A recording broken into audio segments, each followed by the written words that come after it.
Makalipas ang ilang linggo, mas madalas mag-text sa akin si Andy. Nalaman ko na hiwalay na sila ni Dennis at sobrang heartbroken siya. Naawa ko kay Andy nung panahong yon. Gusto ko man siyang i-comfort ay hindi naman pwede dahil sa ayaw kong maging dahilan nito para mailang ulit siya sa akin. Bumalik sa akin yung pagtingin ko kay Andy. Pakiramdam ko kasi kailangan niya ako bilang kaibigan.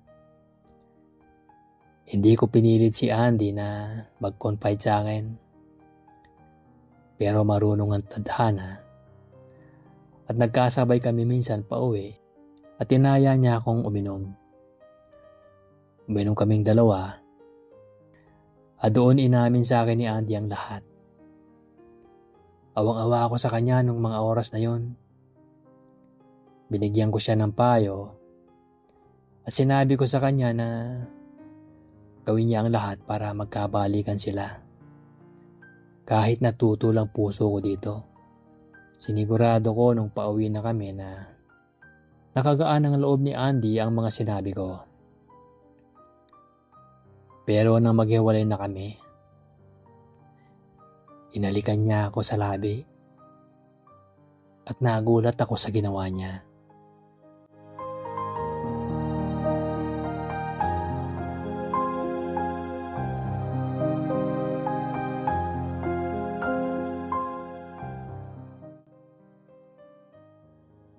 Kinabukasan, parang nakalimutan na ni Andy na inalikan niya ako.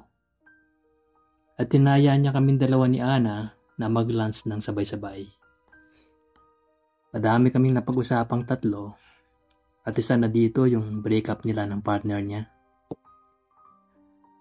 Alam mo Andy, marami namang nagmamahal sa'yo. Nandyan lang sa tabi-tabi.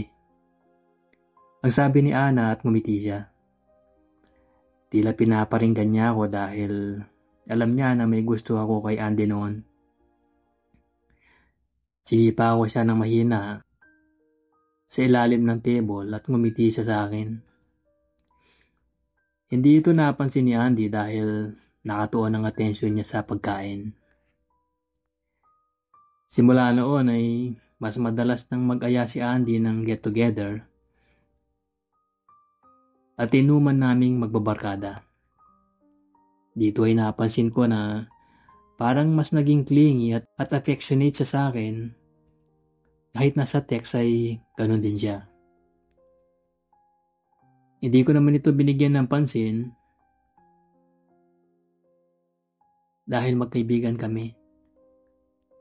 Pero habang tumatagal, mas lalo ako nahuhulog sa kanya at bumalik yung dating nararamdaman ko sa kanya na akala kong matagal nang nawala. Mas napapadalas din yung lumalabas kami na kaming dalawa lang. Alam ko na maaring rebound lang ako ni Andy. Pero pikit mata ko yun na tinanggap dahil sa mahal ko siya. At gusto ko na ako na yung susunod na mamahalin niya.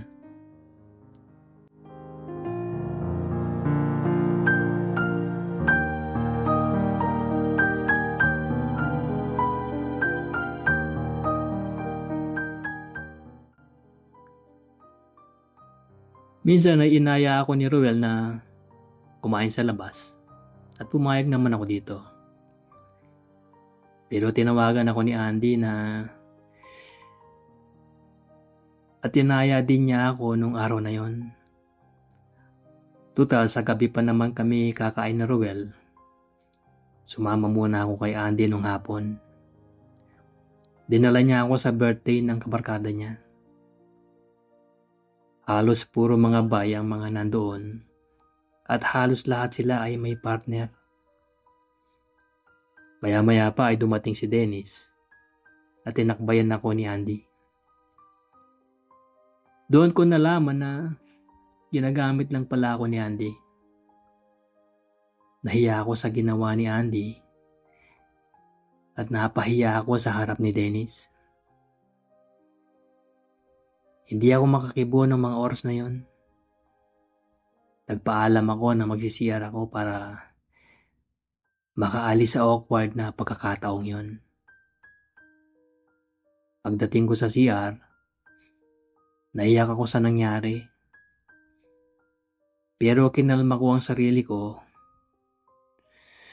at nang tingnan ko ang cellphone ko ay puro missed calls ni Roel.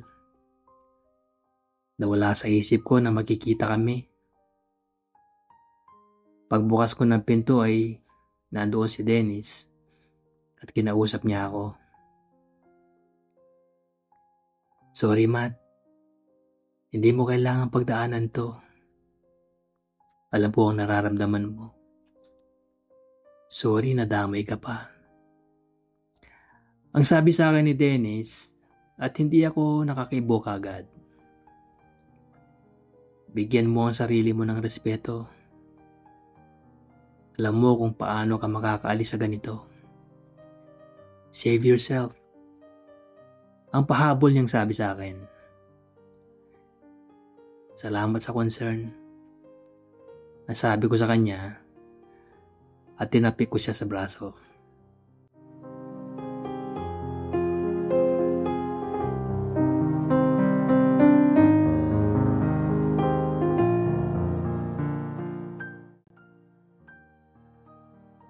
Nalaman ko na may concern din sa akin si Dennis at gusto lang niya akong makaalis sa sitwasyong makakasakit sa akin. Pagbalik ko sa pwesto namin ay kinuha ko na ang bag ko. Teka, uwi ka na? Sabi sa akin ni Andy, sabay hawak sa braso ko. Uwi na ako. Duty pa ako bukas ng umaga eh. Ang sabi ko sa kanya at nagpaalam na ako sa ibang nandoon at sa celebrant. Inatid ako ni Andy sa labas. At doon ay hindi ko na napigilan ng sarili ko. Ano ka ba, Andy? Iba ka talaga. At tinulak ko siya at umalis na ako. Tila alam na ni Andy ang ibig ko sabihin. At hindi siya kaagad nakapag-react. Pumara ako ng taxi at pumunta sa kakainan namin ni Roel. Pero wala na siya doon. Nag-text at tumawag din ako sa kanya pero hindi niya ito sinasagot.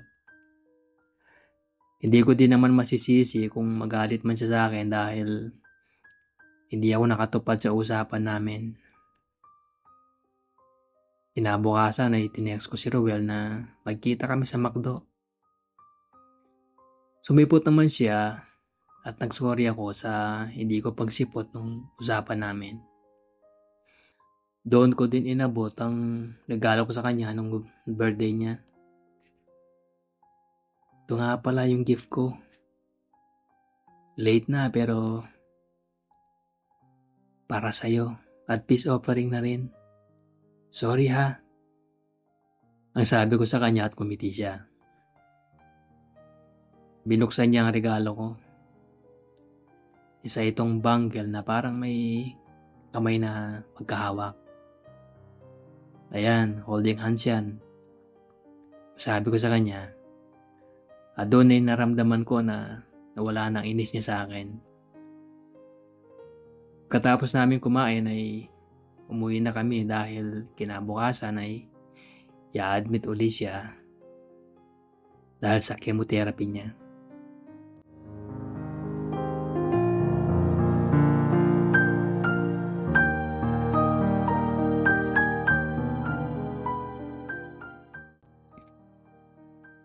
Ilang araw nga lumipas ay nalaman ni Ana ang nangyari sa amin ni Andy at kinausap niya ito.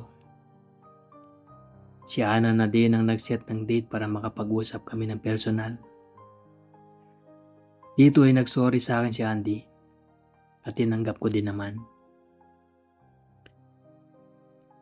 Doon ay hindi ko na kinaya at inamin ko na mahal ko siya. Hindi nakapagsalita si Andy nang malaman niya ito. At ang tinanong ko kung pwede ba niyang pagbigyan ng sa amin ay isa lang sinabi niya. Sorry, Matt. Pero hindi kasi kita kayang mahalin eh. Ang sabi niya sa akin, at nalungkot ako nang marinig ko ito na nagmula sa kanya. Alam ko na wala ako sa kalingkingan ni Dennis.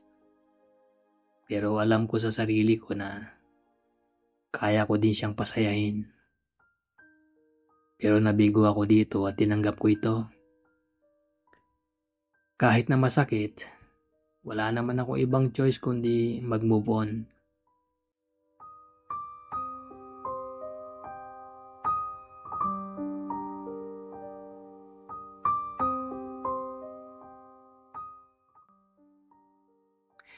Kinabukasan ay napansin ni Ruel na matamlay ako. Kaya kinausap niya ako habang nagra-rounds ako sa kanya. Hindi ko muna ito sinabi sa kanya dahil ayoko din naman siyang maapektuhan. At yun na ang huling chemotherapy session niya dahil kung hindi pa mag-improve ang kondisyon niya, ililipat na siya sa ibang ospital. Kaya pinilit kong maging masaya para sa kanya. Ayoko kasi na maalala niya na malungkot ako nung huling admission niya sa ward namin. Si Ruel yung tao na palaging andyan sa tuwing kailangan ko siya. Naisip ko na maaring ma-inlove ako sa kanya. Pero pinipigilan ko ito dahil straight siya. At ayaw ko din na matulad dito sa amin ni Andy. Masaya lang ako na may isang tao na kagaya niya na hindi nahihiya kahit mapagkamalang kaming couple sa tuwing kakain kami sa labas. Nang ma-discharge na siya, ay doon ko inamin sa kanya ang nangyari sa amin ni Andy. Iyak ako ng iyak noon. At kinumport naman niya ako. Alam mo, Matt, yung pagmamahal na hinahanap mo, wala yun sa ibang tao. Nasa loob mo yun. Mahalin mo ang sarili mo. Para in return, mahalin ka din ng mga taong mahal mo. Yun ang sabi sa akin ni Ruel. At ito ang tumatak sa akin. Tama si Ruel. At wala akong pagtutol sa sinabi niya. Naalala ko kung paano ako nagpakababa para kay Andy. At ito na marahil yung sagot kung bakit hindi ako kayang mahalin ni Andy. Maya-maya pa ay nagkwento siya ng tungkol sa minamahal niya.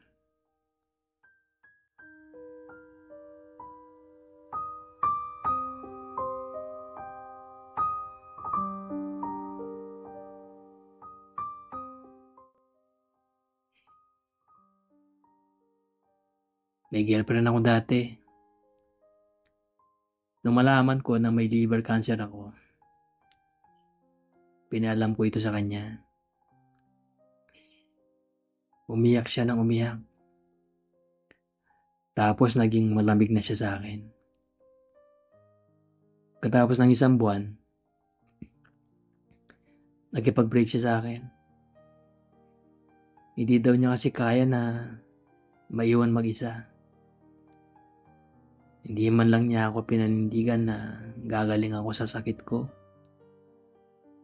Ang akala niya, mamamatay na ako. Ang sabi ni Ruel at tiningnan ko siya. I was hopeless at that time. Siya lang kasi yung naasahan ko. Tapos iniwan pa niya ako. Hindi na dapat ako magpapagamot noon. Dahil sa hindi ako nakatulog nung kinagabihan na hiwalayan niya ako. At nakita kong mag-uumaga na ay pumunta ako sa McDo na palagi mong kinakainan. Kasi yun lang ang 24 hours na bukas na malapit sa akin. Nung araw na yun, nakaupo ako sa opposite side mo. Kitang-kita ko kung paano ipakilala sa'yo ni Andy ang partner niya. Nakita ko din kung paano ka nasaktan. At naalala ko yung panahong katulad mo ko. Yung halos walang nagmamahal. Ang sabi ni Rowel at umakbay siya sa akin. Maya-maya pa ay nagpatuloy na siya. Sabi ko sa sarili ko, kailangan ko lumaban para sa mga kagaya ko. Sa mga kagaya mo na iniwan ng mga mahal nila.